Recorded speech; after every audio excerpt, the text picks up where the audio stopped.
Yes, this is your favorite show, Sports Unfolded, with your favorite hosts, Eric and Ron.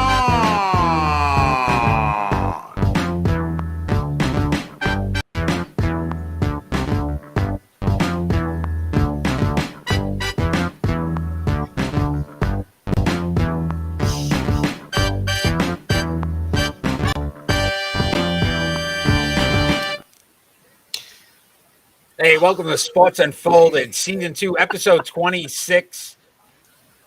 Probably named Complete Mayhem because it's already started off that way. Yes, it is. So we're going to be in the midst of a lot of unfolding today because there's so much going on, especially in the NBA. Which brings us to our leadoff story. And we're going to start right off with Kevin Durant, who has asked for a trade from the Brooklyn Nets. And I guess the biggest question would be, who do you feel this helps more? The organization, the player? It doesn't help anybody, to be honest with you. It certainly doesn't help the organization. It certainly looks bad for Kevin Durant. So, I mean, nobody's going to come out of this looking good. So I think, look, if you really want to put some in perspective, the Kyrie saga in Brooklyn needed to end. Oh, yes, absolutely. I think this is a means to the end to that, because I think even Kevin Durant is kind of tired of how this all transpired. You're also going to get very good players back. They're not going to make a trade, Brooklyn, for a player that's up and coming. They're going to get some guys that are established that can play in the league. So I don't think the turnaround for them is going to be as bad as it would be if they had to do a complete rebuild. So you got to kind of look at it from a standpoint of, if he doesn't want to be there and you could get quality back, to me, that's a pretty damn good trade. Yeah, I guess. I mean, you're not going to have a KD, though, or a Kyrie. But again, you start thinking about some of the players they're talking about that could be in the. So we talked about Phoenix as being one of his desired locations, and Andre Ayton, maybe a Devin Booker. They're really pushing the Devin Booker thing just to see if that is an option. So it's going to be pretty interesting to see what they can work out and who they can get. For this to honestly say it's worked out for both sides. Yeah, I mean, look, from what I'm seeing, I think Brooklyn should just blow this up and possibly just try again. I mean, look, it's just a mess right now, and I don't know if they can actually salvage any decent kind of a season after this, to be honest with you. I don't know if they're going to come out of this very well. I mean, you're looking at some of these other teams that they could possibly get better, and like the Celtics got better. I mean, they went out and did something, so there's a good possibility that they take the next step. Yeah. No, I agree with you. I think that, look, the East isn't going to be easy. So we'd have to see what's going to happen with all these trades, the moves on there. I'm not sure that people can join us and chime in is where I'm questioning. I haven't seen that pop up.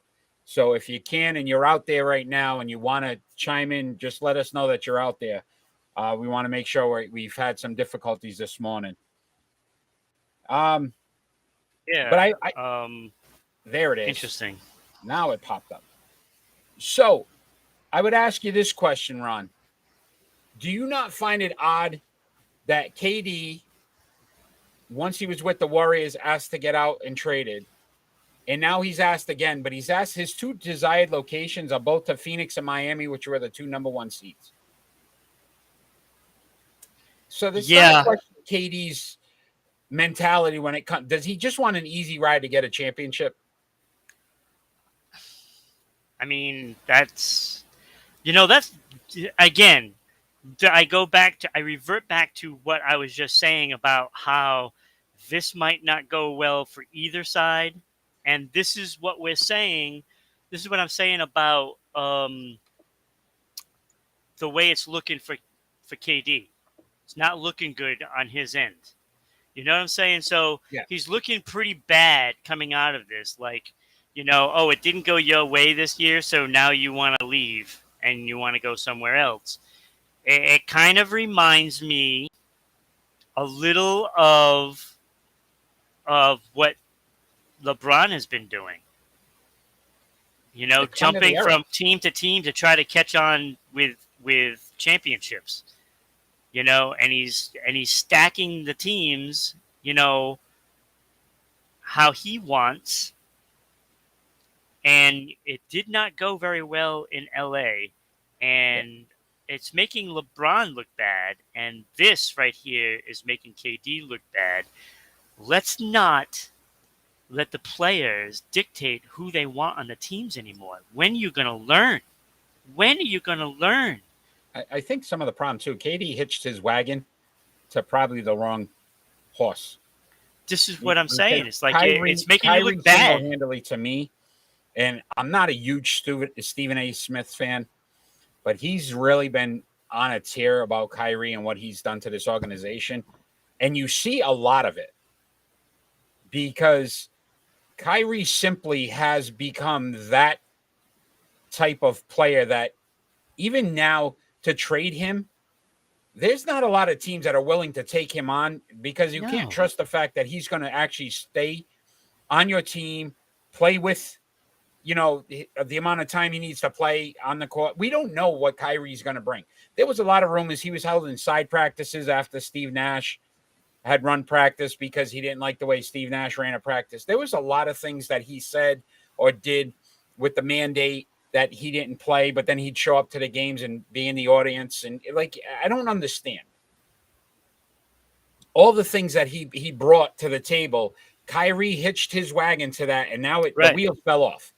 And now it's almost to Manny's point, it's hurting his legacy, Kevin Durant, because now you've got to try to make up for all these mishaps the last 3 years.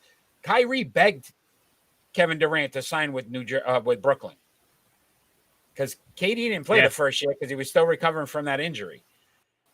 Yep. It was Kyrie's team, and Kyrie single-handedly basically made it too difficult for Kevin Durant to even want to stay there. Yeah. So I said this plenty of times with LeBron. It's really a dark stain on KD, trying to back out now when, this is supposed to be his baby, right? Even though Kyrie thinks it's his team, we all know that it was KD's team. But it's looking like KD's a gold chaser, he wants to get those trophies, and it's a bad look. It's a bad look, and this makes a guy like Steph Curry look even better.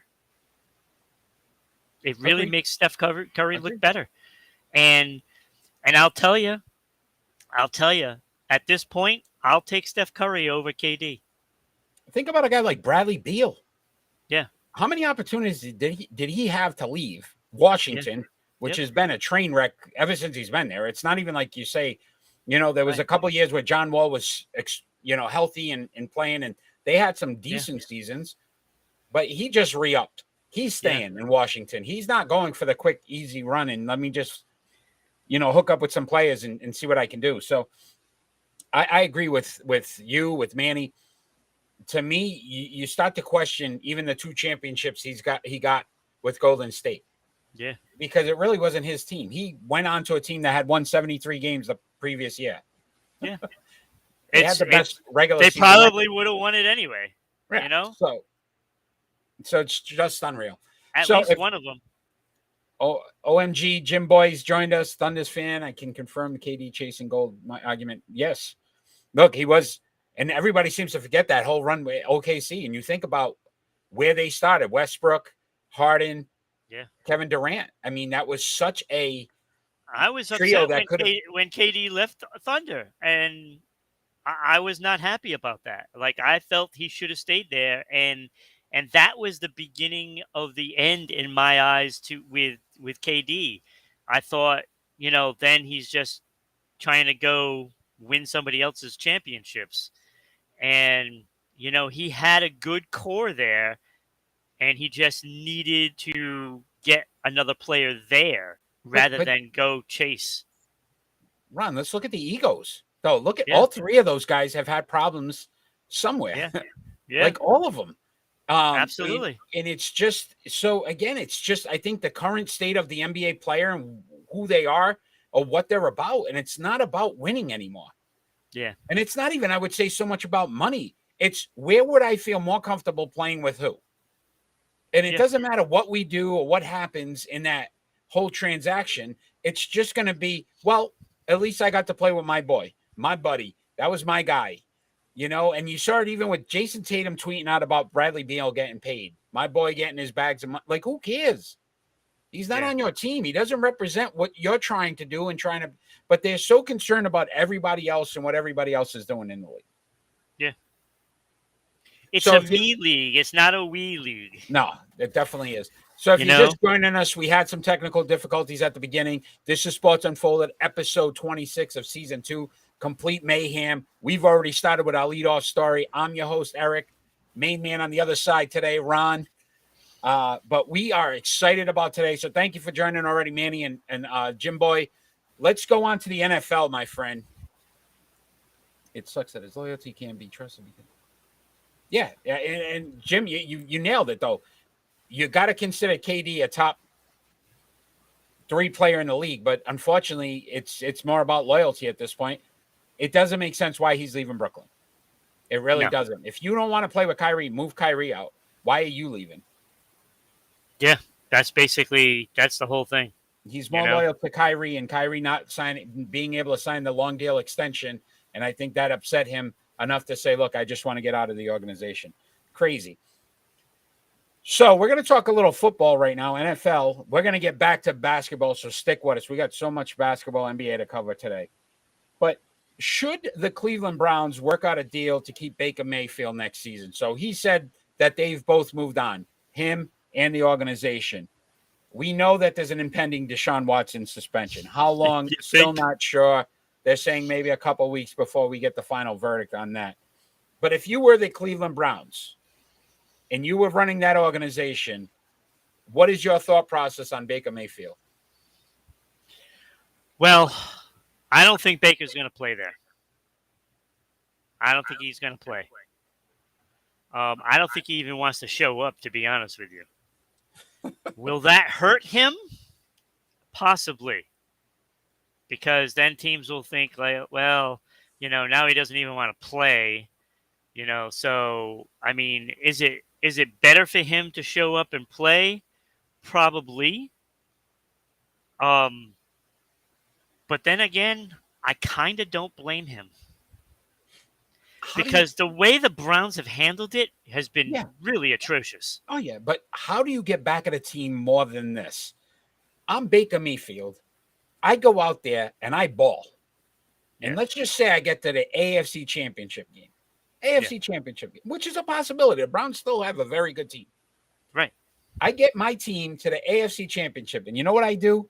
As soon as the season's over, I flip the bird, I drive off in my vehicle, and I sign a contract somewhere else. That sticks it to him because guess what? Yeah. You're going to pick up a guy that hasn't played in 2 years in this league, Deshaun Watson. We don't even know what quality of quarterback he's going to be when he comes back. And I don't think he's going to play this year. If the league, listen, whoever this mediator is or the judge that's deciding this doesn't give this guy at least a year, there's something wrong. There's clearly something wrong because I don't see how 25 accusations doesn't warrant a 1 year suspension. At least the 1 year. Right. At least the 1 year. Baker Mayfield leaves. How confident are you in Jacoby Brissett as your starting quarterback next year leading the Cleveland Browns? Not very confident. No, I mean, he's okay. He's okay. He's a good backup. A good backup. That's what he is. So career record, 14-23, 60% completion percentage, 7,742 yards. He's a stopgap. 36 touchdowns, 17 interceptions. He's the guy that works that 7th day at the dam when the dam has a little hole in it and it springs a leak. He's the guy that covers on Sundays, He and just puts, plugs the hole. fills the crack. It's But like then I the other can't wait. crack, yeah. Yeah, I can't wait for tomorrow for Joe to come in because Joe's not here. So I can't wait for tomorrow. So Brissett's the bubble gum. He fills the hole. Yeah. Joe comes in and it's going to make sure he concrete. Right. Exactly. So I think this. Listen, as bad as the Browns have been for as long as they've been, the best scenario for them is Baker Mayfield plays for them next season. Yeah, that's the best. Because otherwise, you're just going, and then you're going into year. But here's the thing: you gotta think that Baker Mayfield in the back of his head is like, yeah, I can do that. Take him, to the playoffs and do a playoff run, and then stick it to him, for next year. It's like, hey, just like you said, right? AFC Championship, okay, then I leave. But then there's that side of him that thinks, what if I won the Super Bowl? Then it's like I give them a Super Bowl before I leave. It's like, but your value goes sky high at that point. It does go sky so high, for him, but you just brought the team that you now hate. But it's a win-win. No, you can't give them a championship. Because if he gets them a championship, he gets paid, and on the back end, the next year when Deshaun Watson completely sucks, you don't think the fans turn on him? I'm just saying, you don't want to give that franchise a championship. You don't want to give them about the Browns. That's never going to happen. He's saying, I know it's not going to happen. Then he's called it. I'm just saying. Seattle needs a quarterback, right? So there's a lot of discussion as to where he may go anyway. There's already supposedly a rumor out there that he's been seen with a jersey from a particular team. So he may be on the move. And I'm not saying that. I'm not saying on him. I just want out. I just say, hey, you need to trade me because I am not playing for you. And I understand the player side of it, but I'm saying as an organization, as bad as you bungled, and that's probably the best word I can use without saying something I shouldn't, the situation with Deshaun Watson, this is a way for you to at least keep those fans involved in your organization for next season. Because Jacoby Brissett, if that's your answer, you're lucky you're a 500 team. Yeah, pretty much. And then you go in, and then next season's more question marks. To me, I'd have even more question marks at that point. Like, okay, well, Deshaun Watson's our starting quarterback. What's he done the last 2 years? Absolutely nothing. Well, that's not true. Well, he's done something. Something. A lot of people that, not involving football. Courtroom dramas. See? He could be on maybe Court TVs next year. That'd be fun for him. Well, he can sign a deal to do commentating on Courtroom Drama TV, right? Think about it. Him, R. Kelly. Oh my God. What a duo that would be, right? Right. Well, at least the women that Deshaun Watson was dealing with were of age. So I guess. Yeah. That's a bonus. Yeah, that's good job, Deshaun. At least you kept it on that side of the fence that we know of. Yes, exactly. No, I don't want anybody to assume that I think that. No. Yes, let's not. So let's.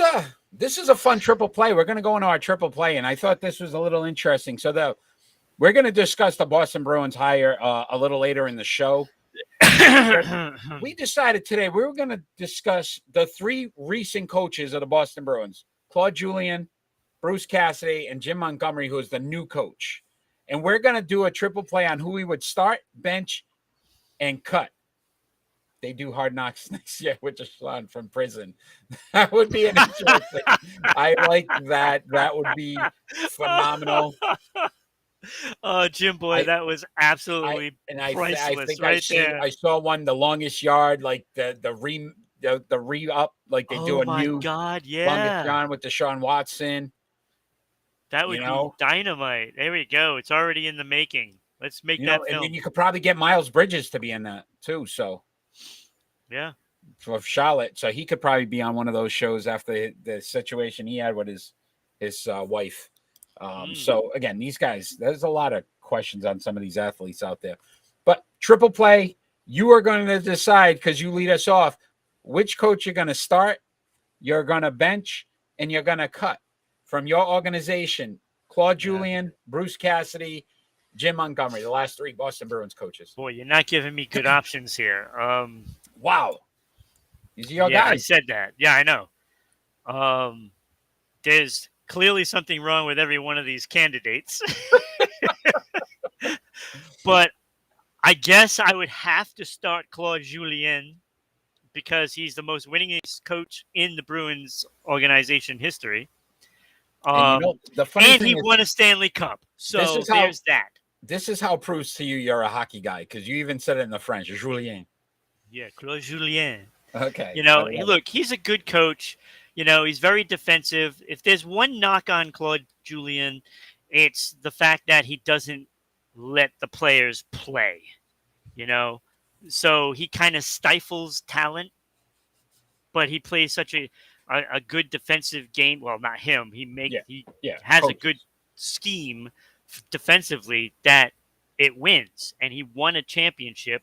He brought a Stanley Cup in 2011, and then that ended up souring after a little while, and he went his own way through firing him. And then they brought in Bruce Cassidy. Okay, so Bruce Cassidy, brought them to the playoffs often. First round exits almost every time. All 6 years. Went to the Stanley Cup, couldn't get it done. Should have got it done that year, but did not. But he is apparently terrible to young players. And when you have a lot of those talented young players that are always in the doghouse, a la DeBrusque, Studnicka, Frederick, and others, bleed, and there's no communication with those players, that's a problem. So I'm starting Claude Julien because of his record and a cup. And I am going to bench Montgomery. Going to give him the benefit of the doubt, despite some question marks of his career. Yep. But we're going to give him the benefit of doubt. He's done well as an assistant in St. Louis. Players tend to like him. And I think that is the kind of coach that they might need. I don't know his track record with young players. So that's got to be to determine. But I'll bench him, and hopefully he can learn something from Claude Julien. And I'm cutting Cassidy because he didn't win anything for us. Okay. So you can have all the wins you want, but if you don't win playoff rounds, what good are you? So Toronto knows. I went a little bit different, but I am still starting Claude Julien. Here we go. 10 years, 419 and 246 regular season record. I didn't throw the overtime losses in there. 57 and 40 in the playoffs, 2 Eastern Conference champions, and 1 Stanley Cup. So right. I want a coach proof that's is in the pudding. Yeah, I want to win. Right? We've talked about this every time with the triple play. You want a guy that can do it. Right. But that's why I'm benching Bruce Cassidy, only because he's gone to the Eastern Conference. He's got us a finals. Like, he knows how to win in the playoffs, maybe not as consistently as we would have liked, but he did win done better. One. So Jim Montgomery, and only not because I'm already people like you're hating on the new guy, or no, but it's just the unknown to you. I just don't know what he is yet, and I would be concerned if I was starting an organization with a guy that I couldn't say, hey, you don't have that good of a track record. He's 2 years in Dallas, 61 and 43, 7 and 6 in the playoffs. Not a lot to really, grab onto and say, oh yeah, this guy's he's got it figured out in the NHL. So. But listen, I'm excited to talk about him later on in the show because I'm going to tell you right now, I'm going to blow your mind away on this, Ron. I don't think you're going to blow my mind away, except for the fact that you might know some things. I know some things, but just wait. That is the backhanded compliment if I've ever. Yeah, thanks. If anybody, whoever's out there now, stick around for the rest of this show because I'm going to blow everyone's mind with this hockey discussion. And the final thought. So, we are going to talk some NBA. We've got a lot of NBA to cover. I actually got almost two and a half, a sheet and a half of NBA stuff. We're going to start off with this gentleman here who's been traded, and that is Rudy Gobert, who went to from the Utah Jazz, is now a Minnesota Timberwolf.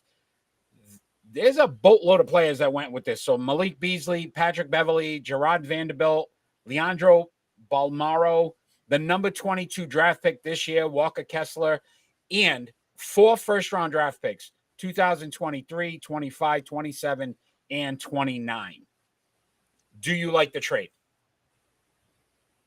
I don't even think Gobert likes the trade. If you're looking at this picture, he's like, come on. Like, why? Seriously, he got traded. Look, at first I thought Minnesota really pillaged their future. 4 first-round picks is a lot for Gobert. Now it is. But Gobert going to Minnesota is going to make Minnesota, have like a 22nd pick, It's not going to be a great pick. So, you're not going to get a top-end talent, there, as you would if it was like a top 5 pick or a top 7 pick, So the pick is going to be a little different. So you're not going to get that stud of a player. So, I mean, really, when you think about it, okay, you're adding Gobert to what you have. Edwards, Carl Anthony Towns. Yep. Look, that's a formidable trio, and they stay healthy.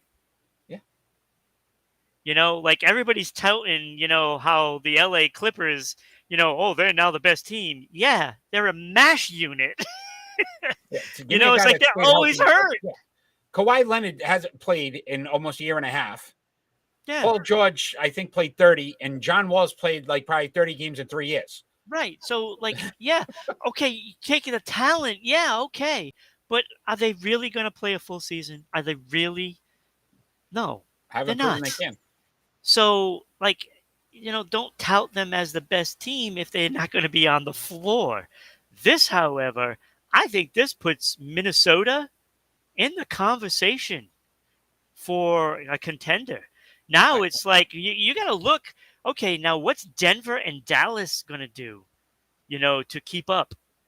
Because I think this leapfrogs them over them and possibly even Memphis. Memphis is, it's a toss. I definitely put Minnesota in the top 4 now.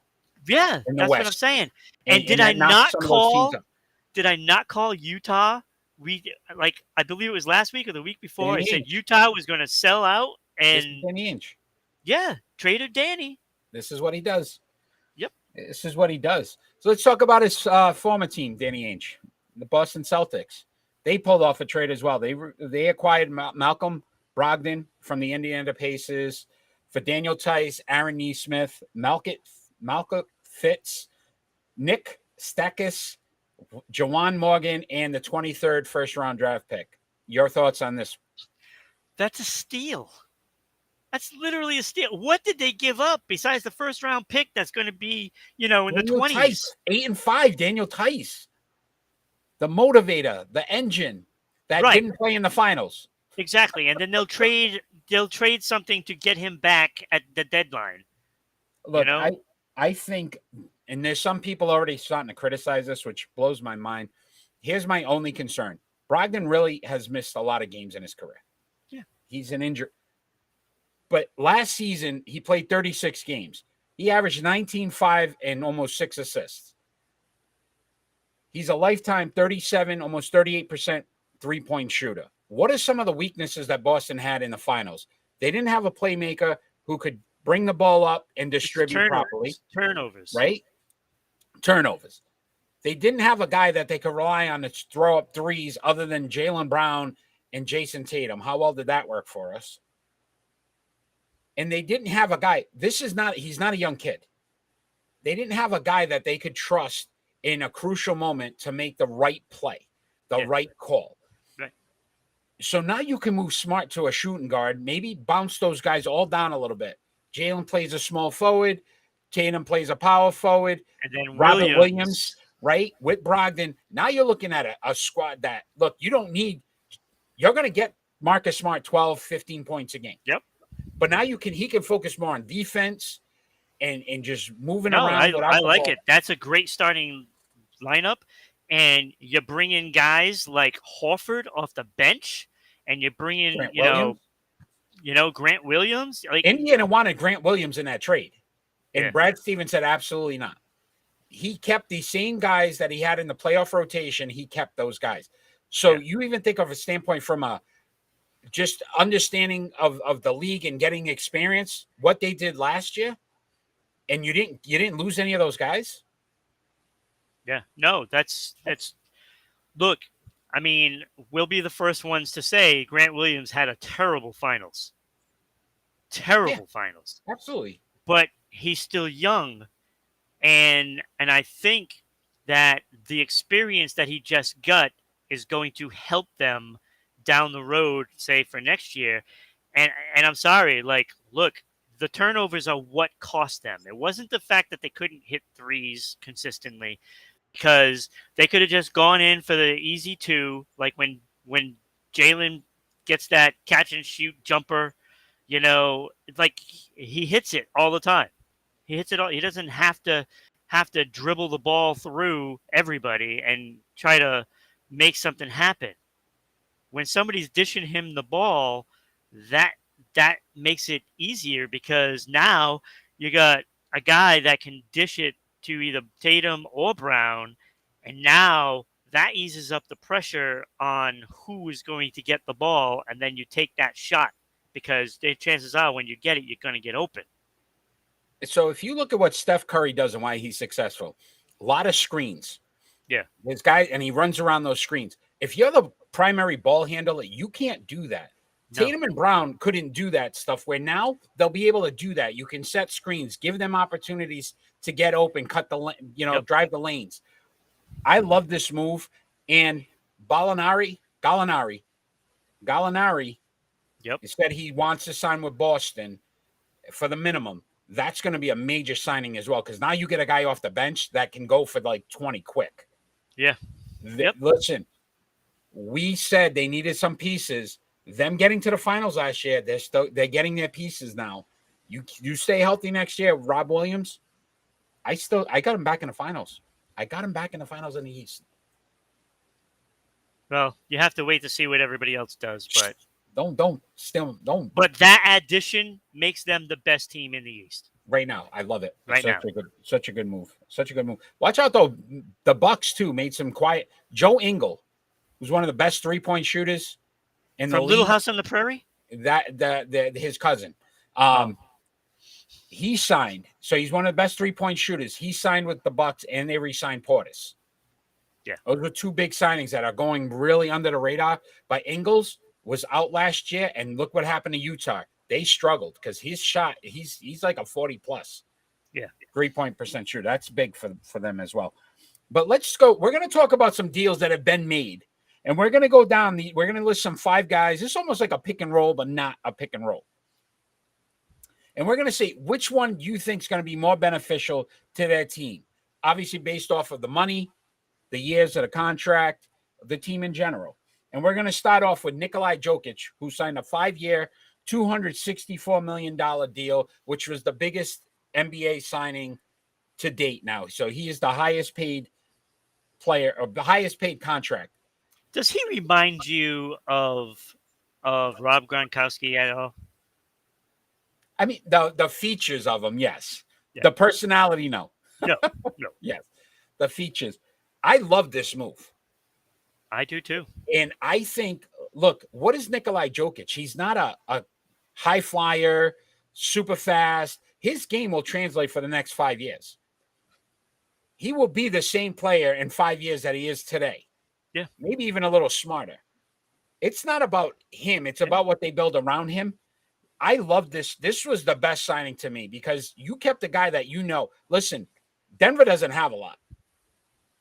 This keeps a guy there that keeps you involved for the next 5 years, without a doubt. Yeah. I thought this was a great signing. Devin Booker, 4 years, $224 million. I don't love it. See, It's okay, but I don't love it because It- I go ahead. think the Clippers' time is already passing Suns. them by. Suns. I mean, yeah, the Suns. I You still had the got Clippers on my mind, Yeah, you still but got Kawhi and yeah, John Wall. you know, look, I mean, how many times have we said certain people can't win a championship? I'm listen. You're right. Chris Paul is obviously at the end of his career. They're probably going to lose Ayton, right? DeAndre Ayton's gone. Can you build a team around Devin Booker? I don't think so. So to me, again, your point is that's a lot of money, a lot of years for a guy that you might not be able to build around. Yeah, because he's going to be a franchise. You're not gonna have Chris Paul. You're not gonna have Ayton. look, we said the rising tides of Minnesota, right? How they leapfrogged over, you know, Denver and Dallas, but they also leapfrogged over, you know, Phoenix. And I think out of all of these teams, I think Phoenix is the one to not be in that top 4 anymore. I could see it. Listen, they had their opportunity. You get to the finals, and then Especially if they lose Ayton. Yeah, They lose losing too Ayton, many it's pieces. done.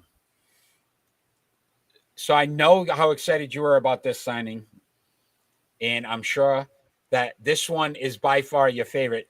Zion Williamson, 5 years, $231 million. Good Lord. Good Lord. You know, This when is as you bad as the John Wall thing. look, when you divide it out to how much he's going to make per game, that is a monster contract for him because he's not going to play an 80-game season. I'd be surprised if he plays a 50-game season. I mean, we didn't get the details of the contract yet, but I would be surprised to see that there's not some clauses in there. I would have to. If New Orleans is smart, look, you gave him his money, but you also got to put some kind of clause. He is a major talent. Yeah. The problem is we just haven't seen enough of him consistently, and that's a very young team. And you talk about the West being tough. If he stays healthy, Brandon Ingram, CJ McCollum, they're a very good team as well. Right. It's all going to be based on Zion. So you're paying him on the hopes that he's playing. It's close. It's a tough call because again, you lose him, and let's just say he stays healthy now and he goes to play. New York signed him, the Knicks, and he dominates for 5 years. How bad would you have looked for not signing him? So he's an enigma. It's so tough. What about John Morant? 5 years, $231 million. Great contract for him. I thought so too. You know, look, like Memphis is still a young team. You know, I mean, like it was unfortunate that he got hurt because, I mean, they would have beaten Golden State. I think so. I think so too. Even though I didn't predict that, but the way he was playing was incredible. And I think he's going to be even more hungry this year. And they're going to be a team that's very formidable. They got to shore up some defensive issues that were exposed during the Minnesota series. Absolutely. Yeah. But again, when it all comes down to it, they're going to be in that top 4 area with some of these other teams, Golden State, Memphis, Minnesota, and either Denver or Dallas, depending on which one steps up and gets another player in there. So my only concern would be, again, injuries. Again, the way he plays at a level that he's due for injuries a lot. But I agree with you. Look, I'd rather keep this guy for the next 5 years and know that he's on my team because he makes my team better. And he proved that. Yeah. So what about Zach LaVine? Signed a 5-year, $215 million deal. I mean, it's a good thing for them. Chicago, very good. Yeah, it's a good thing for them. But if they don't bring another body in there that can get further in the playoffs, it really doesn't matter. So again, this I'm not as concerned. I mean, he's had some health issues as well, not as bad as Zion, not nearly. He's averaging 24 points a game since he's been in Chicago. LaMelo Ball stays healthy. They have a good young team. I mean, they're a little older on the back end with what's his name that went from Toronto. Drawing a blank. Not Kyle Lowry, the other one. DeRozan. DeMar DeRozan. And when DeRozan got over there, right? I mean, again, they played well. That whole team played well, and then the injuries started to form. So again, if they can all stay healthy, very good. But the East is going to be tough, and that's where sometimes. But he's a very good player, so I like him. I thought when Minnesota gave up on him, I thought they were going to regret that, and he's proven that he's a good player. So I like that. The only one we question really is Zion. Yeah, that's the one tough one. That's the one tough one. Again, world-class talent. Just you got to stay in the lineup. Good I'm job. not sold on that. Last week we said whose Christmas card you were off of. You might still be on Zion's right now. You kept it enough where he may want to give you a Christmas card. But let's talk about this next guy who I'm pretty sure won't be sending us a Christmas card once we have this conversation. Jalen Brunson signed a 4-year, $104 million deal with the New York Knicks. Do you think this is going to be a good move for the team? Say it with a straight face now, because look, what the Knicks are a mess. The Knicks are a mess. I don't know what they're doing. Like, I don't even know who's still is Kemba Walker still over there? No, Kemba got traded, but he's going to get a buyout. He'll be a free agent. Yeah. They got Julius Randle and RJ Barrett, who are the two best players. Jalen Rose still there too, by the way. Yeah. Okay. Which I thought was interesting. Look, they're a mess. They're a mess. Look, there's an obvious motivational problem on that Knicks team, and I think it's actually into the culture of the actual team, because look, they had some great talent there last year. You know, after a great season previous, they made improvements, so to speak, and it was a complete disaster. There's no motivation on that team. There's nothing. So, and it's kind of a travesty in the NBA that the Knicks are crap. And look, here's where I start to look at things. Sometimes when you look at signings, I question what they were thinking. You got Jalen Brunson. Who was he playing with? That's a question. Well, he's not really playing with anything now. No, but I mean, he's got some play. Who was he playing with in Dallas? I mean, yeah. I mean, you're talking. You have one of the best players in the league. Exactly. So what ends up happening when you have the best player on your team? You tend to get more opportunities because people pay less attention to you because they're trying to shut down the other guy. Right. That's what happened in Dallas. Luka Doncic became the player that we all expect him to be. He's a superstar now. Yeah. And so Jalen Brunson got numbers. Yes, so now you're hoping for the same thing. And there's not another guy that can take that pressure. Now he's got to be the guy. Yeah. He's not going to average 20-plus points a game because they're going to shut him down. Yeah. He's averaged. Because nobody else wants to move. Ron, he averaged 16.3 points this season. Yeah. The previous 3, 9.3, 8.2, and 12.6. He's a middle-of-the-road guy. He's an okay player. So you're seeing those numbers, they took a jump because he got more playing time, you know. Luka got better. Yeah. So they're projecting him to be able to do the same thing, maybe even more, you know, on this Knicks team, because you have, you know, Barrett and Randall, you know, your corner pieces that are so talented but couldn't put up numbers back-to-back seasons for whatever reason. Again, motivation. Did they change coaching? No. Thibodeau's still there. Yeah, right. Okay. So what do you expect to happen in New York? This is going to be a dumpster fire. Yeah. And I think...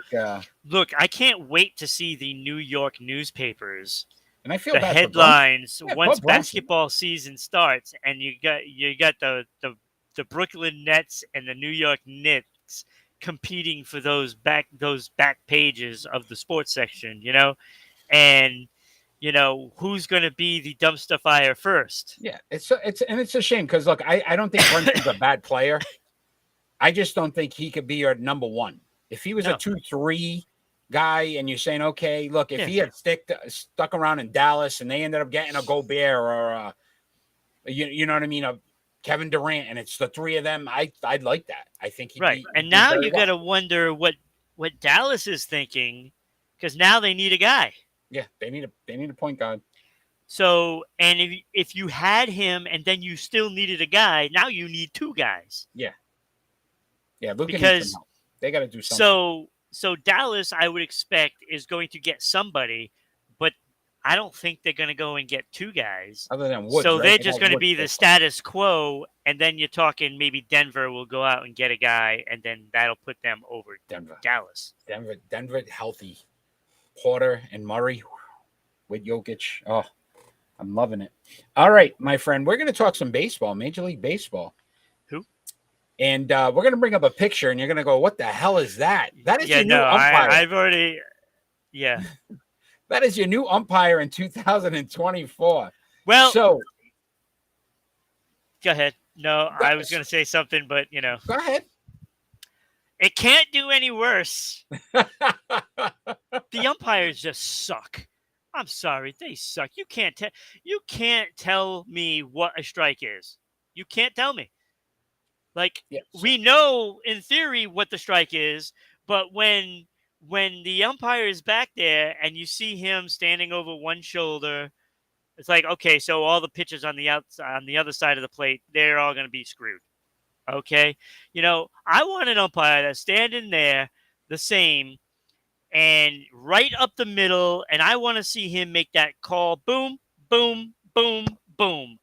It never happens. It's like once they get behind that plate, they become blind. You're one of those fans, huh? So the system itself is called ABS, the Automated Ball Strike System.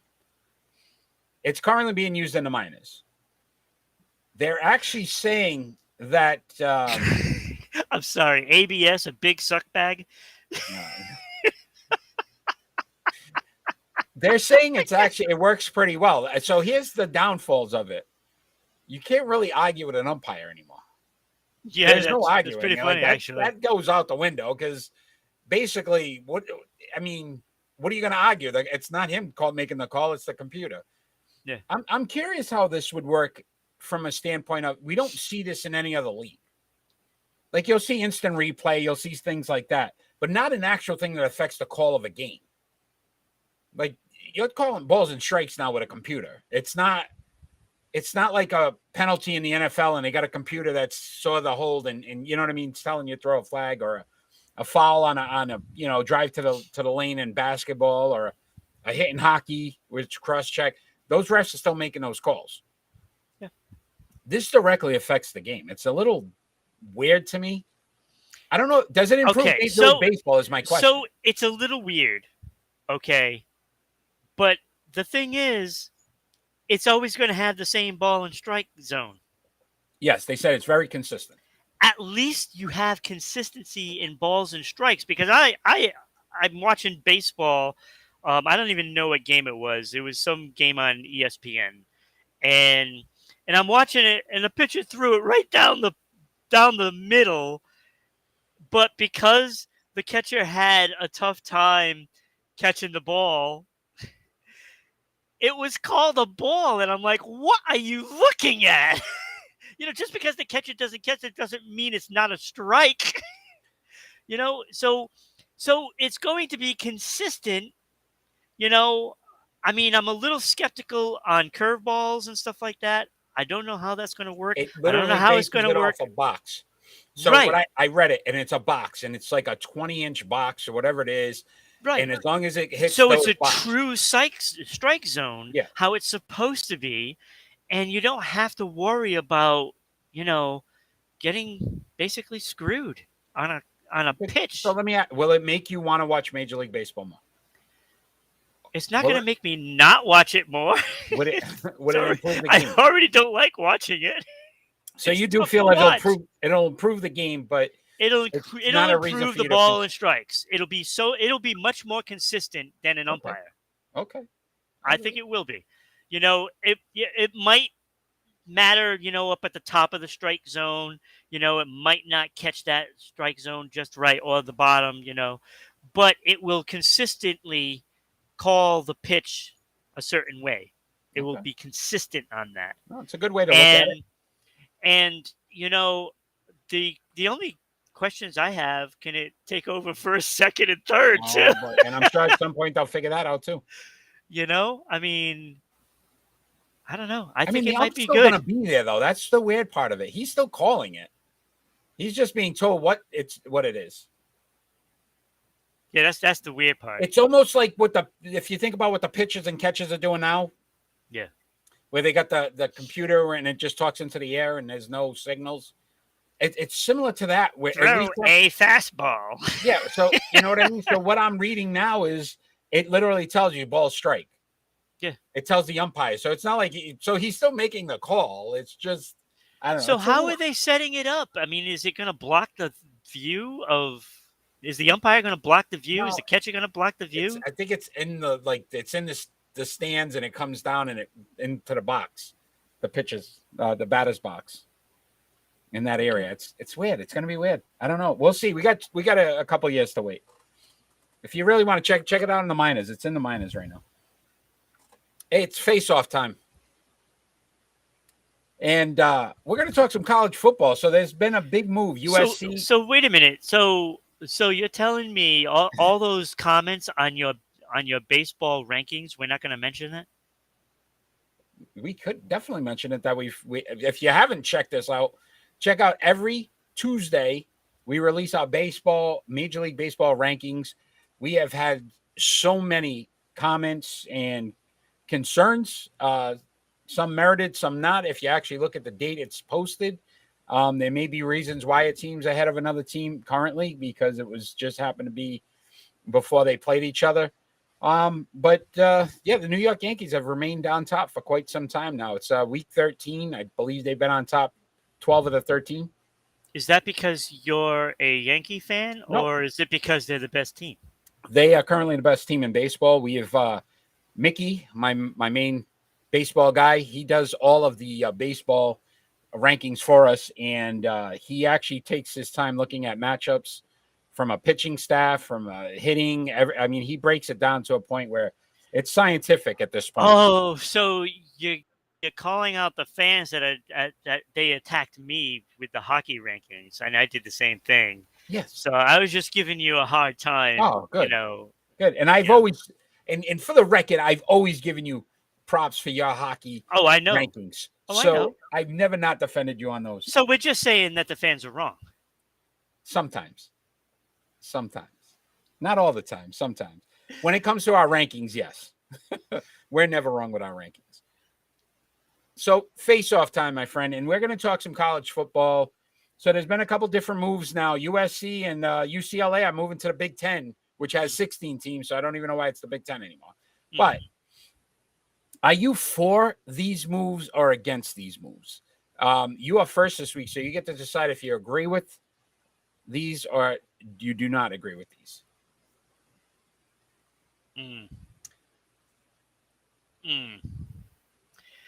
Well, you know what? I'm going to go for the move. For the moves. You like the moves. Well, go ahead. I didn't say I like the moves. You're for it. Go ahead. Okay. I mean, the simple fact is, you can align yourself however you want to align yourself. You are not technically a league, so to speak, and you are capable of joining whatever league you wish to join, being a college, team.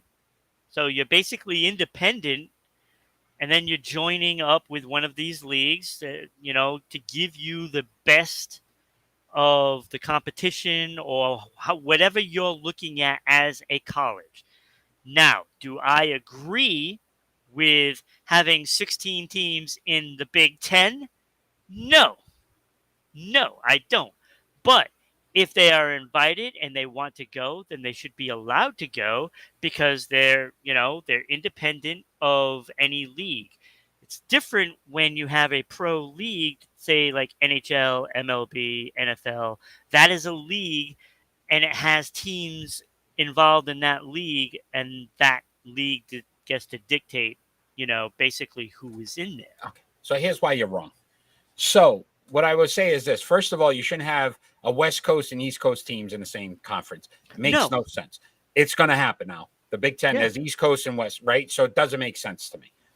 You've basically ruined rivalries as we know it.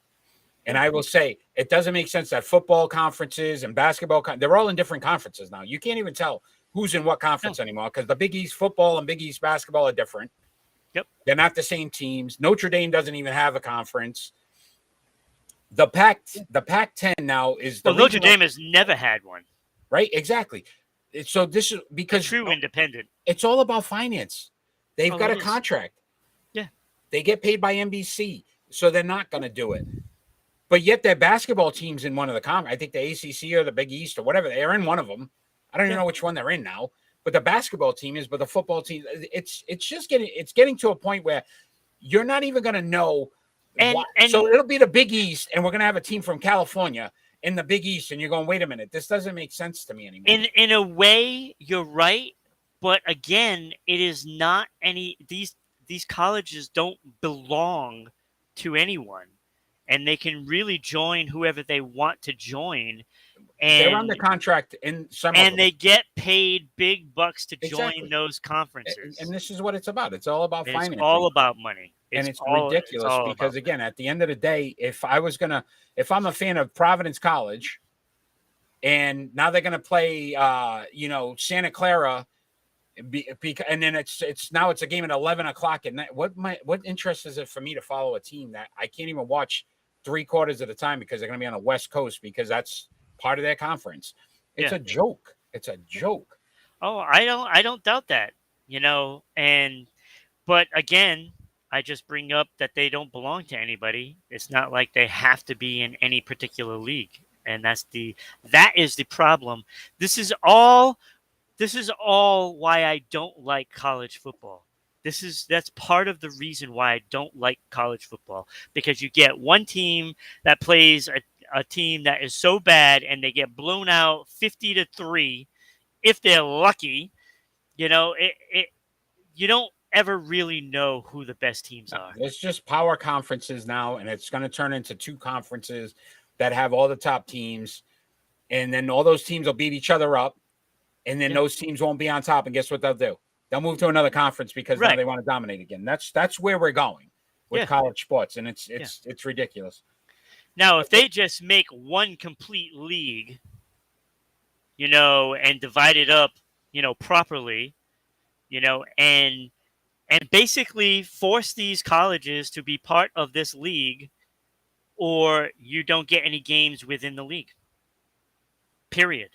So that will ultimately force Notre Dame's independence, which I kind of like, but it's kind of just stupid at this point. So if there's like a full league and you have, say, New England, Tri-State, Southeast, and you play everybody that's in that area, that's who you play. You don't play anybody else. And then you work your way out of those areas. Here's the problem. I agree with you on the independence. I would love to see that. But until college football decides to do a bigger playoff piece, this is why Notre Dame, they'll get slighted so many times because they didn't win a conference championship, or the teams they play aren't as tough because they're not in a conference. So you got to have something where that's why I say you got to force them to do it. Yep. Be an independent. Everybody's independent. Here's 64 teams. Play at the end of the year. See who's the best team. Yeah. So if you're an independent, you won't be able to play anybody in that league. Yeah. And you'll have to play other independents. Yeah. I shouldn't get a nod because I play in the SEC, which is the top conference that I'm going to get two teams in every year in the playoffs. How's that really giving anybody else an opportunity? Right. All right. We're done. That's why I don't like college football. NHL. I am about to. Here we go. You ready? So we're going to talk about the Boston Bruins, who have hired Jim Montgomery as their next head coach, and we're going to bring him up there. Good-looking fella. So Is that Hitman? he looked right. He got a little bit in him. Yes. PS4. Yes, a little Hitman. PS4. Very good. Right? I think so. Yeah. I like so. So I wanted to discuss, and I'm going to blow your mind now. You ready, Ron? I'm ready. You were right. When I started to research Jim Montgomery, and you said if I was in charge of the Boston Bruins, this is what I'm looking for. I want a guy who can run young guys, teach, develop, but has a championship caliber, pedigree to him. They picked the right guy. They picked Ron's guy, because as I started to research USHL, the boy Fighting Saints, he won the championship in 2010, 11, and 2012, 13. Yep. Again, young, right? We're talking about, not the NHL. University of Denver won the national championship 2017. So when you talk about building young character, young guys, teaching them to play the game, right, fits that mold. St. Louis, you nailed it, was a big part of that organization as an assistant coach. They did well in the playoffs, right? Absolutely. We kind of both picked them to go further. They were the only team that really gave Colorado right? a game. So, and in the West. On top of all that, he's got NHL experience as being a head coach for the Dallas Stars. He's been in the NHL playoffs, so he knows what it takes. I think this was such a great hire because it was under the radar. It's not a big name, which, again, you said they didn't need. It's a guy that can relate to the players today that are quality and good and teach the young guys because he's done it in the past. You nailed it. This, by far, was the biggest thing you've ever been right on, and I wanted to make sure it was noted because you called this. You told me, you said they got to hire a guy that's good with young guys, and that's what they did. So the floor is yours. Your thoughts on the hire. Look, the only question mark is what really happened in Dallas. Yep. So he was fired for unprofessional conduct, inconsistent with the core values and beliefs of the Dallas Stars and the National Hockey League, is what was said. Right. What that means could be a lot of different things. It could be he had an argument with the owner and names were thrown out, and so he was fired. I mean, it could be as simple as something like that, but who knows? Who knows what it is? We're never going to know. But outside of that, I mean, look, his time was even if there was an issue with that, he went to St. Louis and he did such a good job there.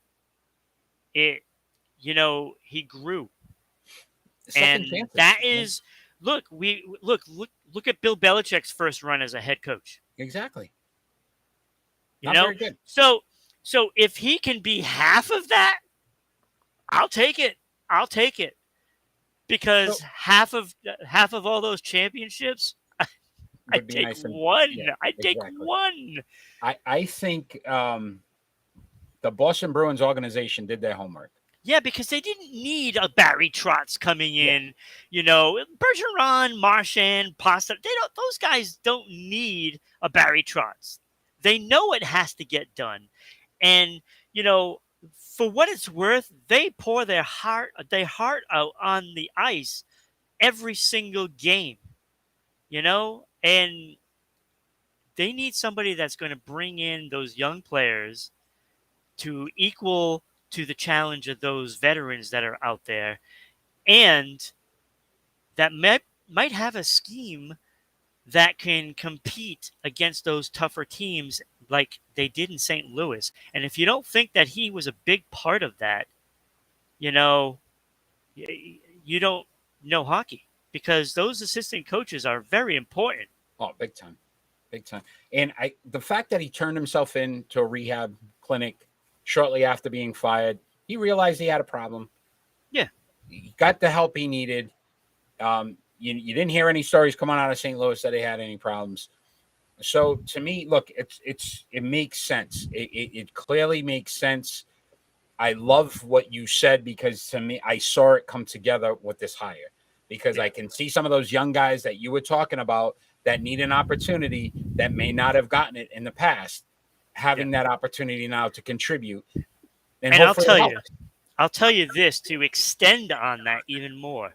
If there is stability in a franchise, the Boston Bruins are that franchise.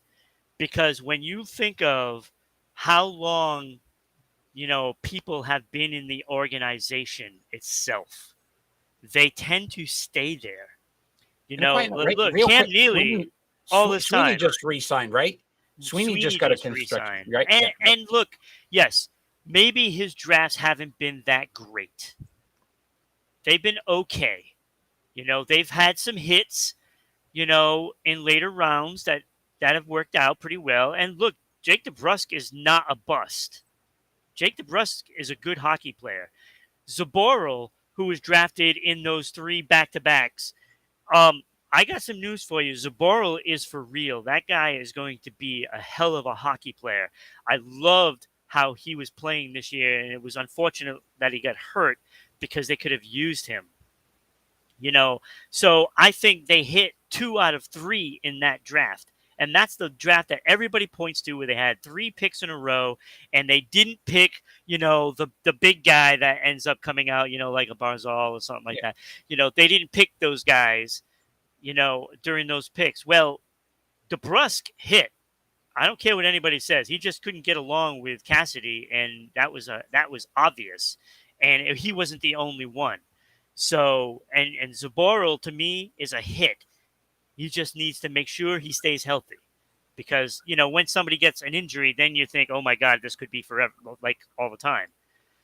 So I think they hit on 2 of those. So I don't And think his track record is as bad as a GM as what people are making it out to be, no. because his trades have been fantastic. And I would say this too about Montgomery. Just hopping back on that real quick, we know that the Bruins are going to have some struggles early on because of the injury factor. Right. Why not have a guy that can teach the young kids, because they're going to be playing. They're not. Absolutely. There's no choice in it. Like they're going to Yeah, be. you can't go out action. and sign a big name for to replace Marchand, um, Charlie McAvoy, and Grizzly. You can't go replace these guys. So you got to do it within. So guys like Zaboral are going to be huge for them. That's who's going to take over for one of those guys. And I can see Zaboral taking over for Grizzly and somebody else moving up. That's in there.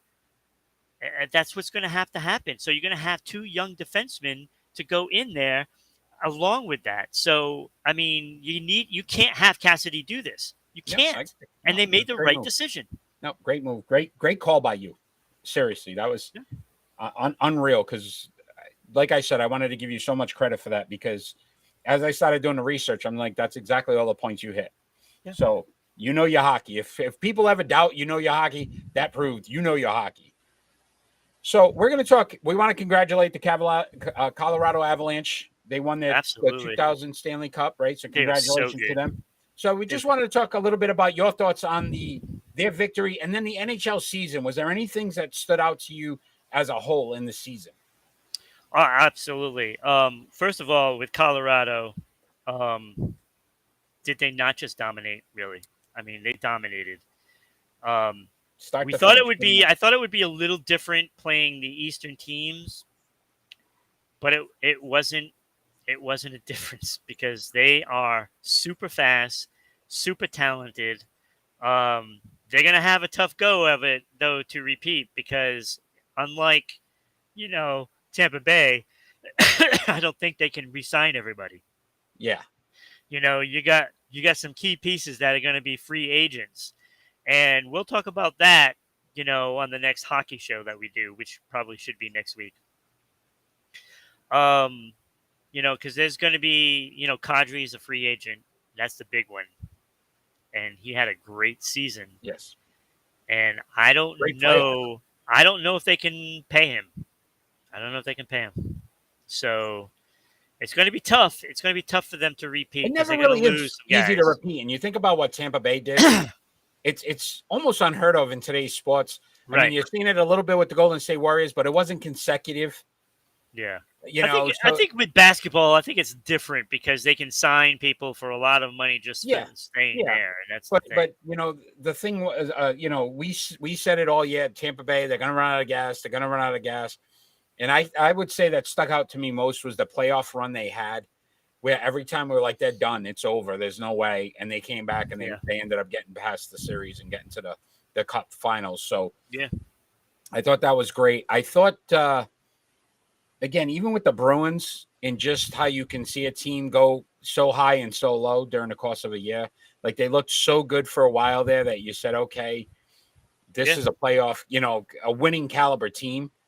And then at the same time in the playoffs, it just seemed like they became a shell of themselves. And on the road, let me refer on the road, like you kept waiting for them to break one through in Carolina and never could do it. Yeah. And I thought that was kind of disappointing this year. But Yeah, is there any other and it moment? was, and that ultimately was the demise of Cassidy because, like I said, on paper, when you compare Carolina and the Boston Bruins, on paper, Boston Bruins should have won that series. They should have won that series because they had better players, and they just didn't. And there's a lot of things that you can point out. But I pretty much pointed out why they lost that series because there was really no adjustments made to cover those point men that were getting free shots on net while, some of the forwards run around. And, some of those forwards are players like Hall in his own end was just atrocious. And several others as well. But Hall is the big name. That's the one that you point out. And therefore, the fingers go pointing towards him because he was not good in his own end. Not good.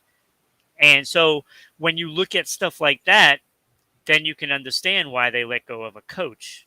And,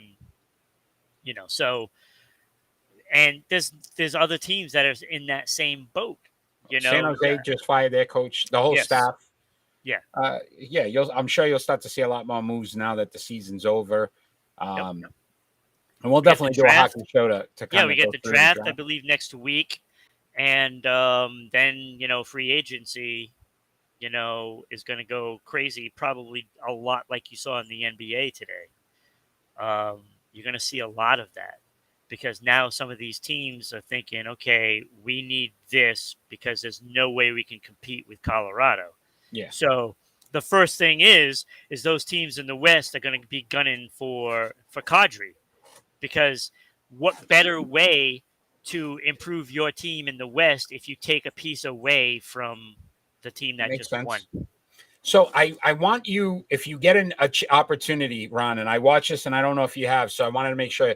E60, so ESPN, Undisputed, they had the rivalry between Colorado and the Detroit Red Wings. Yeah, I already saw it. You saw it? What a phenomenal show. Yeah, it was. And if I recommend anybody who, again, stick with Sports Info, always follow us. But I mean, if you're going to watch and check out ESPN, which we know you do anyway, try to watch that. It was so good.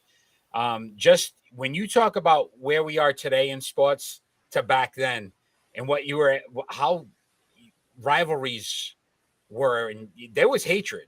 Oh, absolutely. And you still see it today. Like there was, I don't remember the player. I know McCarty and Darren McCarty. They made up, him and Lemieux. Yeah. Right? Yeah, but Lemieux is garbage. He's a piece of garbage. Who was the other guy? There was the one guy after he said, have you ever talked to him again? He's like, no, I don't have to. Or it maybe was Probert, maybe. The one that got he busted his Oh, yeah, I can't think of his name. And he was like, he's still to this day, he says, I refuse to. There's no reason. I've got better things. He says, I'm busy. Yeah. They're like, if he wanted to talk, he's like, I'm busy. Yeah. And it was such a good show. And just the hockey sense of it too. And the sad story that came out of, Detroit with the defenseman there that he got in the car accident. Konstantinov? Yeah, and he was able to go on the ice the next year, in the wheelchair. But yeah, such a great check it out. Yeah. It's 2 hours, and I was enthralled the entire 2 hours. Detroit is one of my favorite non-Bruin franchises. I've always liked the Detroit Red Wings. And they said every year Colorado's won it, Detroit's won it the following year. So if you got money and you want to put it in Vegas right now, run. No, Detroit's there's no way I'm putting money on Detroit. There's no way. Hey, You know, Steve Yzerman, Fedosov, Yeah. none of those that guys team are was there. Loaded, huh? Brandon Shannon. Oh my gosh, Shanahan. That team was my loaded. Lord. The goalie fight too with Patrick Roy and Yep. was it Vernon? Yep. That was so funny. That was look. I mean, classic hockey. You know. Yeah, that's back in the day. So if you want to see some old school hockey back when rivalries were rivalries, check it out. Undisputed. It was phenomenal. It's pick and roll time, my friend, and I know you. Pick and roll. You said this one's a little difficult. I mean, there was some tough decisions to be made, and we're going to decide. It's episode 26. So 26 years ago, this draft happened in 1996 in the NBA. And we took some of the players from that draft, and they were Allen Iverson, Ray Allen, Kobe Bryant, Steve Nash, and Stephon Marbury. And we're going to rank them 5 to 1, 5 being the worst of the 5, 1 being the best. You are first this week. I cannot wait. Okay, so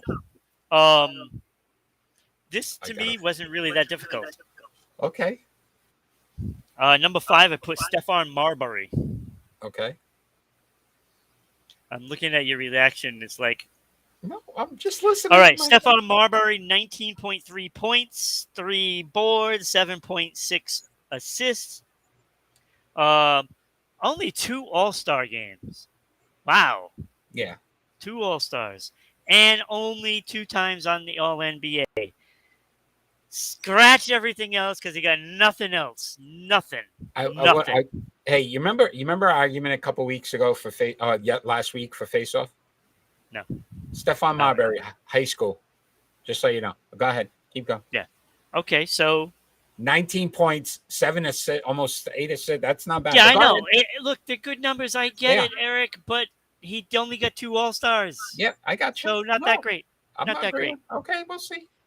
All right, that's number 5. Number 4, I have Steve Nash. Okay. 14.3 points, 3 boards, 8.5 assists. He was the assist leader 5 times. Yeah, very good. 7 All-NBAs and 8 All-Star games. So, yes, Marbury had him in points. And, yes, he wasn't that far off of him with the assists. But 8 All-Stars, 2 All-Stars, that's a big difference in my book. 7 All-NBAs, 2 All-NBAs, big difference in my book. I'll take Steve Nash over Marbury any day of the week. Maybe if he played a year in college, it might have actually helped his career. No.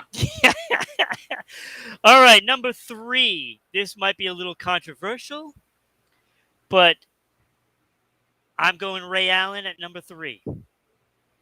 18.9 points, 4 boards, 3.4 assists. Look, he's a great player. He's a great player. Mm-hmm.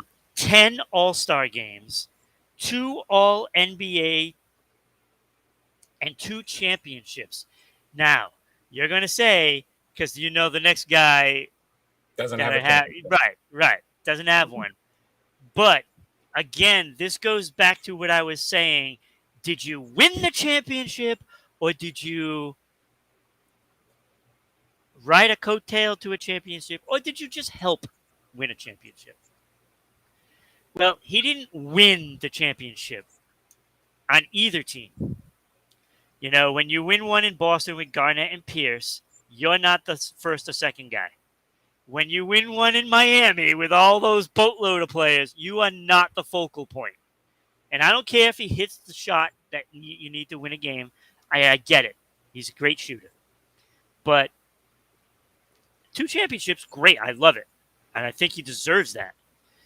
But not putting him over Allen Iverson, 26.7 points per game, 3.7 boards, 6.2 assists, 11 All-Stars, 4-time scoring champ, 7-time All-NBA, and 1 huge MVP. Cannot put Ray Allen above Allen Iverson. If Allen Iverson had anybody with him at any point in his career, He would have won. oh my God, he would have won one. Without a doubt. Without a doubt. He carried that team. They Oh my lost to the Lakers. God. He carried that team. And like he just needed one guy. One guy. Give him somebody, please. I feel bad for him because he's probably the best player not to win a championship. In the NBA, without a doubt, yeah. And that leaves number one. I mean, there's no way he could not be number one. Kobe Bryant, 25 points per game, 5.2 boards, 4.7 assists, 18 All-Star games, 15 All-NBA, 2-time scoring champ, 1 MVP, 5-time championship, and get this, he's even won an Oscar. Yes, he did. He did, yes. He's even won an Oscar. He did. Yes, that is a fact. Like, really? Yeah. So, like, clearly the best in that draft. Because clearly, like, look, I am not, this huge Kobe fan, but I know where to put him in history, and that is clearly above all of these players. And let me tell you, 2 other players in this list are great. Great. So, Okay. You did. Kobe you did is okay. one of the best. You did okay. I'm going to tell you where you made your mistakes. You didn't. You I hit it. I You did nailed not make a mistake. it. You nailed it, my friend. And they're Nailed gonna it. put We had it Marbury exactly the above. same. You're gonna put Marbury above Nash. No, we just had it. We had exactly the same. Oh, we did. Oh, And where did make I this mistake? the nod I gave to Nash, 5-time assist champ, Yeah. you got- 7-time All NBA, and 2 MVPs. So those 2 MVPs. Wait, I he didn't was have. the best Oh, player. I didn't. Oh, yeah, I forget those. Yeah, so he was the best player in the league. So I had to put him ahead of Marbury, even though Yeah. Marbury had more points. No, yeah, I And just think I didn't about say when you it. think about the teams. I mean, Marbury didn't play for some very good teams back then. Minnesota wasn't very good. I think he played for the Knicks. They weren't very good, but regardless, I did have Ray Allen at 3. Yep. Realize 40% 3-point percentage lifetime, and you think about how many threes he threw up. So that was pretty impressive to me. Allen Iverson, you missed on the only thing you didn't give a 3-time steals leader too. He led the NBA in steals. Yeah. Yeah, I So, mean, we know how important that numbers is. are like And then Allen Kobe. Iverson was a great player. Kobe at 12-time defensive player too. We're not Yeah, just. But do you realize there was only one guy on this list that didn't make the All Rookie team that year? Oh, really? Yeah. Would you like to guess which one? Was that Kobe? No, it wasn't. Steve Nash. Oh, Steve Nash did not make the All Rookie team. Marbury, Ray Allen, Allen Iverson, and Kobe Bryant all yeah. made it. And you know why? Because of points. Yeah, and and Allen Iverson was actually the Rookie of the Year that year.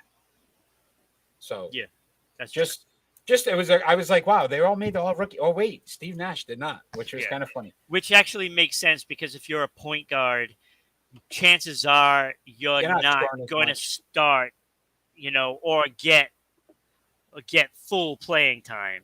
So I can understand Nash not getting that because he's not putting up the points because you're not going to have your point guard back then shoot as much. It was that much different game back then. Great list though, great job. We are going to go to predictions. And it stayed the same. We both went 4-2 last week, so nobody gained any ground. We're still waiting to get some more. So if anybody's out there, man, chime in. Give us your picks. Yeah, but now we're in a dark time. Yeah, there's not a lot going on right now in sports where it comes to predictions.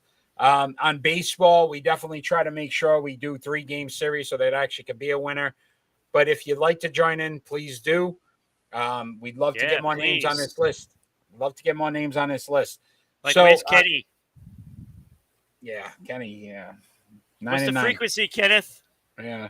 So we're going to discuss 7-4. You are first this week. Tampa Bay Rays at the Boston Red Sox, 3-game series. I'm gonna go Boston. I'm going Boston as well. Of course you are. Just listen. Tampa Bay, I think, is starting to really Yeah, fade. it's coming back down to earth finally. Yeah. 7-3. We got the Washington Mystics at the Connecticut Suns. I am picking Washington. I went against them last week, and it came back to bite me. And as much as I want to pick the Suns, I'm going Washington this week.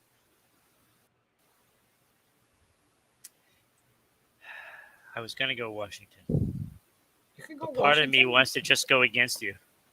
It's this division that, keeps the show going, though, my friend. Yeah, I'm going to go Suns.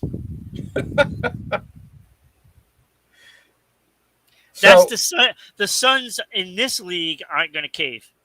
Okay. I am a little upset with you because I know 7-3 that you're throwing a huge bash in your backyard. You're going to have the cookout fire pits going for the Birmingham Stallion versus the Philadelphia Stars USFL championship game. And I didn't get an invite. So in the spirit of that, I would love to pick against your team, but I won't. Go ahead. You're first. All right. So, first of all, my big bash is on the 4th of July. It's to celebrate the championship. Okay. All right. Celebrate the championship because I'm going to be doing another event on Sunday. I'm doing a Smash Brothers and fighting game event on the Sunday. Awesome. Where at? And at Reality A Games in West Warwick. Okay, so if you're around, what time? Starts at 1. 1 o'clock. So if you're around Sunday, those events are really cool. Really cool events. Oh, it's fun. It's fun. Yeah, so check it out. So Saturday, you'll be watching a USFL championship, and you're picking? I am picking the Italian Stallions, Birmingham. Right. We can't go against I can't. Now. I'm not going against them. They're winning it all. Yeah. So they only have one loss. Philadelphia Stars upset the Generals, who only had one loss. But I think the run and Stallions have been just so dominant all year. Yeah, and I wish we would have done, a USFL preview show, so that way I could have predicted the Italian Stallions winning it on video, because that's basically what I've done. So you got to remember, though, USFL last time ended before the thing finished. We wanted to make sure that it was legitimately going to last. So we'll do it for next season. All right. On 7-4, so 4th of July, the LA Galaxy are at the Montreal Football Club in MLS. I am going Galaxy here. I just feel like I'm going to force you to pick Montreal. There's no way I'm picking Montreal, so I'm going Galaxy as well. How am I going to make him pick Montreal? He'll go against me. He did not. So we got one different. But if you're ever watching the show live, chime in. Hopefully, is there a big fight or something this weekend? No, there's nothing going on, man. Oh my God. Nothing. I'm looking. It's a slow time. We got training camp soon. So maybe I can do some esports. We're not doing this. We get the big matchup this weekend with Craftus versus could be Due. So we got a Sonic versus a Rob. Always go Sonic. So once again, if you enjoy what you're watching, check us out every Friday night at 6 p.m. You can follow us on Facebook, Twitter, TikTok, and MeWe, all at Sports Unfolded, or on Instagram at Sports_Unfolded. If you're watching us in Southeast Connecticut, Public Access Channel 12, we're on at 10 p.m. on Tuesdays. Tune in on Fridays. Check us out, 6 p.m. Follow us on YouTube at Rhode Island Broadcasting, Facebook at RI Broadcasting, Twitter at Broadcasting RI, Twitch TV at RI_broadcasting, and our podcast on Anchor, Spotify, Google, Amazon, Red Circle, TuneIn, all at Rhode Island Broadcasting. And if you'd love to sponsor the show, email us at ribroadcasting.media@gmail.com. We would love to get some sponsors for some of these segments. It is very reasonable. And honestly, we'd be able to advertise for thousands of businesses. Yeah, and if this program would let me upload the photo of We would've- the I would have posted it up there Next and we could have read that off, but it won't let me because it's not a video. Next time. Next time. So normally how we end our show, we do our final thought. Doesn't necessarily have to be about anything sports related. It could be about anything going on in the world today. Ron, you are first this week, my friend, with your final thought. So if you would like, enlighten us. Okay, so because we didn't talk about some certain football quarterback very much, I'm going to enlighten people on Deshaun Watson.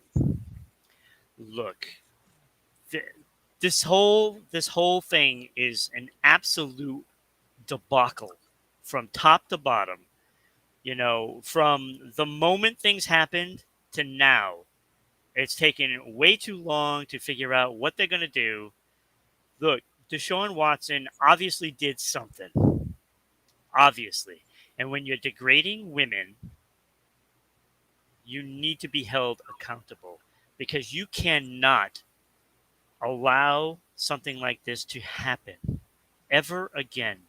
You need to come down hard with purpose so that way it's not done again, because this is happening way too much in society, in sports, in entertainment, you know, across the board. And you need to make a stand. Enough of this, you know, the old guy club, you know, atmosphere. You need to start doing the right things. And this goes out primarily for the NFL that likes to sweep things under the carpet and try to get away with things. But it cannot happen anymore. And if there isn't something done about this now, it never will be. And you are going to lose and lose and lose people for the time being. Because I'll tell you, if you lose the female fan, well, that's going to be a big chunk of your revenue. And frankly, I don't blame them to leave if you don't do something. And none of this 4-game suspension, because, you know, if you equivalent to a deflated football again, something this bad, then you should be ashamed. And then maybe I will stop watching. Yeah, no, I agree. Until the decision comes down, obviously, and we'll definitely discuss it on our show the next time it does come down. But I couldn't say it better myself. You got It's to. just the whole perception, Eric. It's like, and we talked about it. Yeah, Manny just chimed in. Eric got suspended for gambling for 1 year. Yeah, you get suspended for gambling, but 25 women if it becomes a 6-8 game suspension. What are we really saying? And it better be at least 1 year. I think that's what all the fans, everybody wants to see, Manny. So thank you. Yeah, makes sense. I actually have two. One that I really want to discuss was Miles Bridges, who recently is a free agent. I don't want to talk about him. I want to talk about the bravery that his wife showed by coming forward. Michelle Johnson basically released photos detailing the abuse, the physical abuse that he had, obviously done upon her. And, you're going to have some people that are upset about it. And why did she do that? And look what she did. And I think it got to a point where she realized that more people were trying to silence her because this has been going on for quite some time. And there were people trying to tell her not to do this. Her children were witnesses to this. And she's doing the best thing as a mother to try to protect her children and obviously have some kind of future for herself along with her children. Hopefully, Bridges gets the help he needs. But I just thought the fact that she was able to come out and be able to share her story, because it happens probably more often than we know about, because there are people that just look at the money aspect of it and don't want to lose that financial security. And she decided that her life is much more important than that. And, unfortunately for him, timing is everything. And I hope he doesn't get a contract that, reflects anything other than what he deserves to get. And it shouldn't be much. My second one is it's always about celebrating, right? We talk about celebrating. So 4th of July, you got a big bash going, right? But we're going to celebrate today because July 1st is a big day, and it's Bobby Bonilla Day. We've got to celebrate Bobby Bonilla, who has been getting paid $1.2 million every year, July 1st, since 2011. And he will be continue to get paid till 2035 from the New York Mets. Bonilla hasn't played for the New York Mets since 2009. He's been getting paid now for the last 11 years, $1.2 million as part of his contract deal. One of the best contracts we've ever seen in the history of sports. We're talking about Zion Williamson and that, right? Think about this. The man's sitting on a couch right now watching TV, hopefully watching Sports Unfolded, and getting paid to do it. So happy Bobby Bonilla Day. This day will live on for another 13 years. Hashtag Bobby Bonilla. Right? So how great is that? But Ron, I want to thank you for your time tonight. It's been fun. So much that went over. Manny, thank you for joining. Jim Boy, thanks for joining. You guys have been great. If you're going to join afterwards, continue to follow us on all of our social media platforms. We are looking so forward to that. Ron, I can't wait for next week. I mean, I'm sure there's going to be just as much to go over. The basketball thing's going crazy. NHL free agency, or at least the draft will be going on. So we got a lot to go over next week as well. So stay tuned for that. Continue to follow. And remember, sponsor. We're looking for sponsors. We want to get some sponsors out there. We'll be detailing that. If you want some information, check out Rhode Island Broadcasting's Facebook page. There's a post on there exactly how much it would cost, and reach out to us. Ron, I can't wait for next week. You take care this week, my friend. Enjoy some sports. Enjoy your 4th of July. Take care. Happy 4th, everybody. We'll see you next time.